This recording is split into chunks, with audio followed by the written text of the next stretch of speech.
है हार, अपने ही में चुनाव हार गए। हाँ, इसमें तो चुनाव हारी है। कार्यकर्ताओं को ये था कि योगी जी इतनी बार से जीतते रहे हैं, कोई समस्या है नहीं, हार का ये प्रमुख कारण रहा है। अच्छा, क्या होता है कि रिजल्ट जब किसी बच्चे का आता है, अगर खराब हो जाए तो माँ बाप या तो समझाते हैं या डांट लगाते हैं, तो क्या अमित जी और मोदी जी ने ऐसा नहीं है। ऐसा तो नहीं है कि ब्रांड मोदी या ब्रांड योगी वीक हो रहा है यूपी में? ऐसा नहीं है। ब्रांड मोदी देश का एक ब्रांड बन चुका है। प्रदेश के अंदर चीटिंग नहीं होगी। देश के अंदर प्रशासनिक भ्रष्टाचार की चपेट में नहीं, लेकिन बहुत सारी परीक्षाएं रद्द भी हुई ना, और उसके बाद योगी जी दिक्कत ये होती है ना कि जो आम लोग हैं वो, क्योंकि उनके घर में रोजगार नहीं है। हमारे समय में नहीं हुआ है, पिछली सरकारों के समय हुआ था। क्योंकि बयान आपका आया एक, मैं हिंदू हूं, मैं ईद नहीं मनाता, मुझे इस बात पर गर्व है। आपको हिंदू होने पर गर्व है या ईद नहीं मनाने पर गर्व? सांप्रदायिक तनाव की जितनी घटनाएं उत्तर प्रदेश में हुई हैं उतनी देश भर में कहीं नहीं। देखिए, ये कांग्रेस का संस्कार है, ये कांग्रेस का संस्कार है। इस देश के अंदर विभाजनकारी राजनीति को कांग्रेस ने हमेशा प्रोत्साहित किया है, और राहुल गांधी से पूछा जाना चाहिए इस बारे में, ये विभाजनकारी राजनीति इस देश को कहां लेके जाएगी। आपने कहा था मैं आप ही की बात पढ़ती हूँ, जब मैं बोलता हूँ तो हजारों लोग सुनते हैं, जब उन्हें कहता हूँ कि खड़े हो जाओ तो मेरी बात मानते हैं, अगर मैं उनसे खून मांग लूं तो वो अपना खून भी दे देंगे। किसी से ऐसा रिश्ता हो और दिल टूट जाए, चुपता होगा? ऐसा नहीं।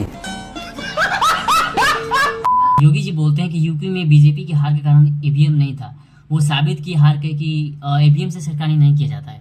ऐसा तुमको लगता है क्या कि कांग्रेस यूपी में जीती है तो उसने ईवीएम से छेड़खानी की है?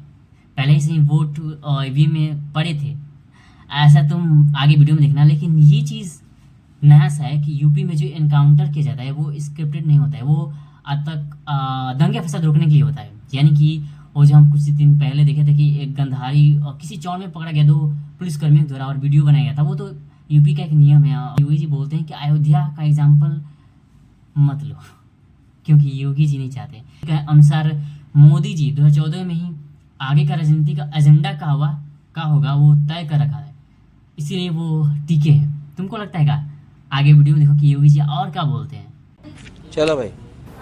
योगी जी, एक होती है हार, बीजेपी के लिए आप अलग अलग राज्य गए, हर जगह चुनाव जिता दिया, अपने ही में चुनाव हार गए। हाँ, भारतीय जनता पार्टी उत्तर प्रदेश में चुनाव हारी है।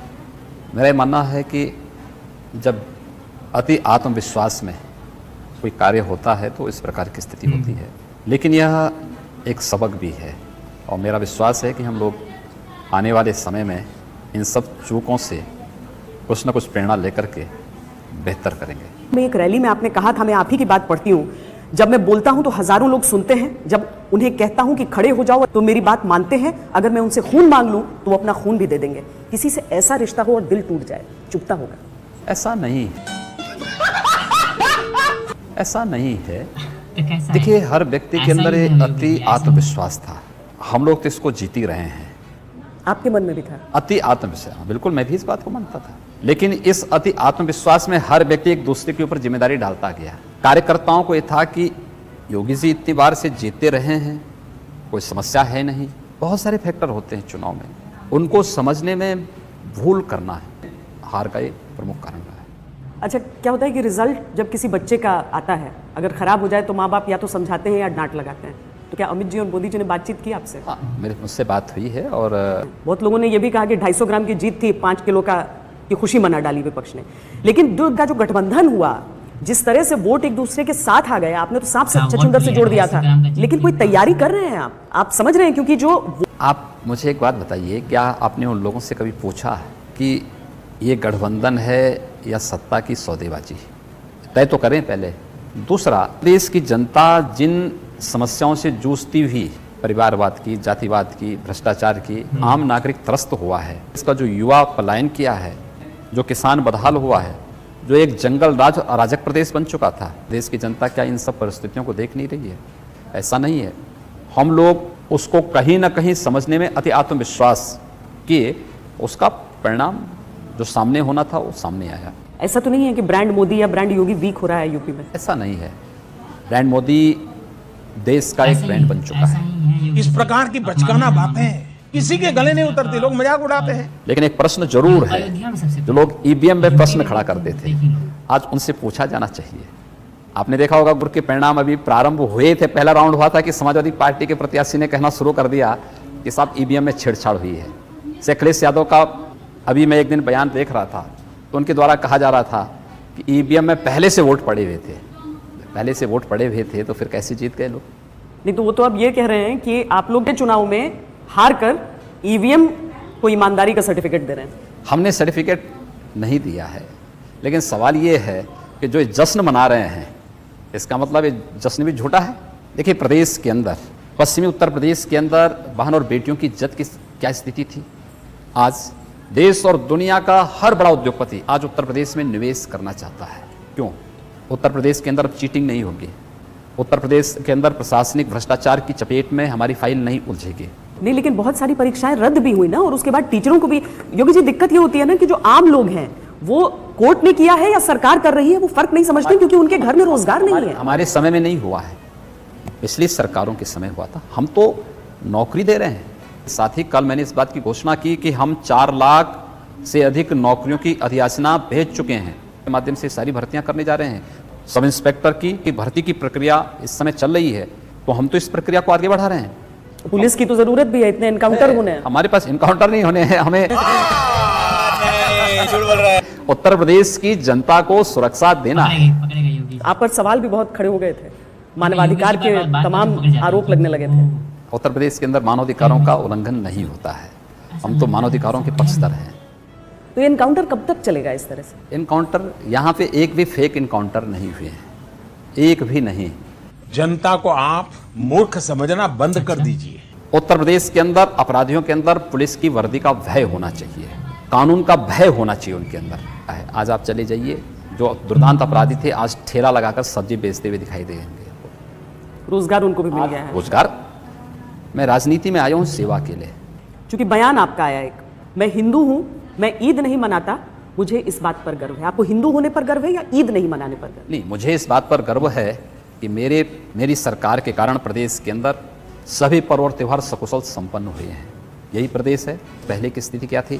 पर्व और त्यौहार खुशी के माहौल के लिए नहीं, बल्कि लोगों के मन में भय पैदा करते थे कि मुहर्रम आ गया, पता नहीं क्या हो जाएगा, होली आ गई, पता नहीं क्या हो जाएगा। सांप्रदायिक तनाव की जितनी घटनाएं उत्तर प्रदेश में हुई हैं उतनी देश भर में कहीं नहीं। ये 2016 के आंकड़े हैं, ये 2017 नहीं 2016 तक के आंकड़े, मैंने पूरे देखे हैं। ये 2016 तक के आंकड़े हैं। दोस्तों, उत्तर प्रदेश की तुलना अगर आप किसी अन्य छोटे राज्य से करें, जिस उत्तर प्रदेश में सप्ताह में 2 दंगे होते थे, वर्ष में एक भी दंगा नहीं हुआ। क्या इसको उपलब्धि नहीं मानते आप? नहीं, मैं महंत और मुख्यमंत्री के अंतर्द्वंद्व की बात जब मैं कर रही थी तो मैं आपका पसंदीदा रंग भी जानना चाहती हूँ। भगवा आपका पसंदीदा रंग है, क्योंकि कई दफा पेंटिंग करते हुए हज हाउस तक पहुंच गए थे, तो ये अति उत्साह था? अति उत्साह नहीं था। देखिए, उस प्रकार के यहाँ पे किसी पुलिस थाने को भगवा रंग से नहीं रंगाया गया है। मैंने यहाँ पे पुलिस की यूनिफॉर्म भगवा नहीं की है। नहीं, तो शिक्षा को भी देख के जैसे प्राथमिकता नहीं समझ आती है ना, लगता है कि मतलब स्कूल आपकी प्राथमिकता है कि मदरसे हैं, क्योंकि हर बात मदरसों से जुड़ी रहती है कि वहां पर सीसीटीवी, यहाँ पर रिकॉर्डिंग होगा, वहां 26 जनवरी मनाओ, 15 अगस्त मनाओ, हर जगह राष्ट्रगान गाओ। उन्होंने स्वयं उसकी, और मुझे प्रसन्नता है कि उत्तर प्रदेश के तमाम मदरसों ने अपने यहाँ रिकॉर्डिंग करके हमें उपलब्ध करवाया कि हम ये तो किसी तरह का दबाव ही होगा, दबाव नहीं, वीडियोग्राफी की कोई दबाव नहीं। हमने स्कूलों से भी कहा समस्या का समाधान होना चाहिए। एक विवाद को लेकर के हम देश के सौहार्द को खराब करें, उचित नहीं है।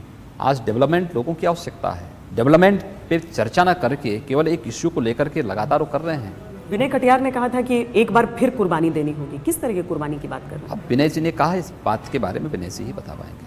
आपको नहीं बताया? नहीं, मेरी इस पर कोई चर्चा नहीं। लेकिन अब ऐसी एक होड़ शुरू हो गई है जहां पर हर पार्टी एक हिंदू पहचान तलाश रही है। वो सेक्युलर वाला जमाना लगता है गया। आपको लगता है जो बीजेपी का यूएसपी था, जो खासियत थी, वो खत्म हो जाएगी धीरे धीरे? देखिए, हमारी बहुत बड़ी विजय है ये। राहुल गांधी के परनाना अपने को एक्सीडेंटल हिंदू कहते थे, लेकिन राहुल गांधी को, यानी पंडित जवाहरलाल नेहरू जी की चौथी पीढ़ी में आते आते उनको ये साबित करना पड़ा कि मैं जनेऊधारी हिंदू हूँ, और मंदिर में जा जा करके माथा टेक रहे हैं। ये हमारी सबसे बड़ी विजय है। हिपोक्रेसी की भी सीमा होती है। आज लालू जी के सुपुत्र कहते हैं, आज अखिलेश यादव कहते हैं कि मैं भी हिंदू हूँ। यानी अगर मैं कहूँ तो बुरा और अखिलेश यादव कह रहे हैं तो वो सच, वो सही है। इसलिए यह हमारे लिए कभी भी राजनीतिक मुद्दा नहीं था।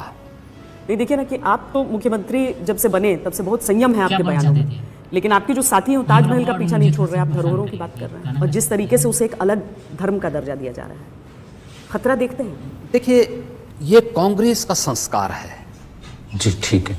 ये कांग्रेस का संस्कार है। अच्छा, इस देश के अंदर विभाजनकारी राजनीति को कांग्रेस ने हमेशा प्रोत्साहित किया है, और राहुल गांधी से पूछा जाना चाहिए इस बारे में। भाई मारो मुझे, मारो मारो मुझे, मारो मारो। नहीं, ये मजाक हो रहा है, एक सेकंड यार, मजाक हो रहा है। राहुल गांधी से पूछा जाना चाहिए इस बारे में, ये विभाजनकारी राजनीति इस देश को कहाँ लेके जाएगी, और ये कांग्रेस की उस विभाजनकारी मानसिकता को एक बार पुनः प्रदर्शित करता है। ये देश की जनता इसको स्वीकार नहीं करेगी। आपको नहीं लगता है जिस तरह से कांग्रेस उत्साहित है कि कांग्रेस तो पहले हमेशा उत्साहित रहती है, तो राहुल गांधी अपना जगह तो ढूंढे पहले कि राहुल गांधी की जगह कहाँ पे है। साइकिल में तो 2 ही सीट होती हैं, तीसरी लगती नहीं है। आपको गठबंधन से डर नहीं लग रहा है जो सामने? हमें कोई भय नहीं है, गठबंधन से कोई भय नहीं। हम गठबंधन के बारे में जानते हैं, गठबंधन की वास्तविकता को भी जानते हैं। योगी जी, आपने कहा कि एक भ्रम फैलाने की स्थिति खड़ी हुई, लेकिन ये जो हिंदू युवा वाहिनी का मामला है जिसके वक्त वक्त पर खबरें आती रहती हैं उनके गुंडागर्दी की, इसमें भी भ्रम फैल रहा है या सच्चाई है? एक भी घटना ऐसी नहीं हो सकती है। सिंगल हिंदू युवा वाहिनी कोई गुंडागर्दी नहीं मैं करती। कहता हूँ सिंगल घटना के बारे में बता दें। ऐसा तो नहीं है कि राज्य की पुलिस पर्दा डाले? पुलिस पर्दा क्यों डालेगी कि हमने एक लक्ष्मण रेखा खींची है प्रदेश के अंदर। कानून के नजरिए में कोई भेदभाव किसी के साथ नहीं। भारतीय जनता पार्टी में एक रीति नजर आती है योगी जी, वो ये कि जो शीर्ष का नेता होता है वो थोड़ा उदार छवि वाला होता है, और जो नंबर 2 होता है वो एक कट्टर हिंदू की छवि के साथ आता है। ये हुआ था जब अटल बिहारी वाजपेयी थे, लाल कृष्ण आडवाणी थे, फिर आडवाणी और मोदी हुए, अब मोदी और योगी के साथ दिख रहा है। आज़ादी के बाद पहली बार इस देश के अंदर विकास का विजन क्या होना चाहिए, इस देश का राजनीतिक एजेंडा क्या होना चाहिए, मोदी जी ने 2014 में तय किया। और आज पहली बार ये चीज़ें देखने को मिल रही हैं कि 35 करोड़ से अधिक गरीबों के बैंक में खाते खुल रहे हैं। इस देश में 8 करोड़ महिलाओं को रसोई गैस के निःशुल्क कनेक्शन मिल रहे हैं। देश के अंदर आज़ादी के बाद जिन्होंने कभी विद्युत कनेक्शन नहीं देखे थे, ऐसे लगभग 4 करोड़ परिवारों को निःशुल्क विद्युत कनेक्शन मिल रहे हैं।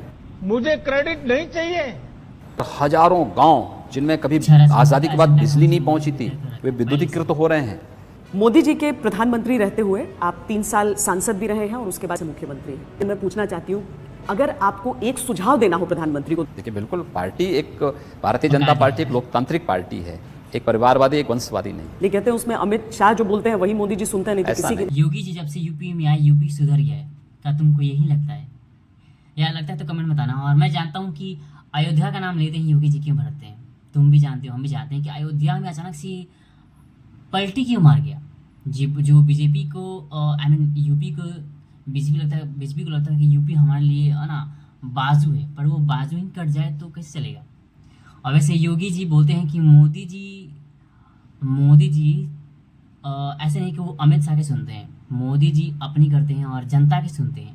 और योगी जी उन्हीं का कुछ हिस्सा है। योगी जी तो पहले सांसद थे, उसके बाद सीएम बने और अभी भी हैं, पर आने वाले समय में होंगे कि नहीं पता नहीं। और ये भी है कि यूपी में जो ना मोदी जी का वो जो डंका बजता था अब उल्टा हो गया है, अब कांग्रेस का डंका बजता है। ऐसा मैं नहीं बोलता हूँ, ऐसे तो तुम खुद ही देख लो, अयोध्या एग्जाम्पल है। वैसे तुमने वीडियो देखा, तुम भी जानते हो कि आखिर योगी जी क्या कहना चाहते थे और कितना उनकी बातों में सच्चाई थी। वैसे मैडम की क्वेश्चन भी सही था कि यूपी में क्वेश्चन बदल रहा है, शिक्षा वगैरह, और एनकाउंटर कब तक किया जाएगा, क्योंकि ये जो मामला है। और हाल ही में तुमने देखा कि अब अगर तुम पुलिस वाले की अगर पुलिस को किसी को पकड़ना है तो अब आपको वीडियो बनाना होगा। और वीडियो में हम हाल ही देखा जो वायरल था कि कितना स्क्रिप्टेड था, तो एनकाउंटर तो तुम समझ ही सकते हो क्या हो सकता है। तुमको क्या लगता है, कमेंट बताओ।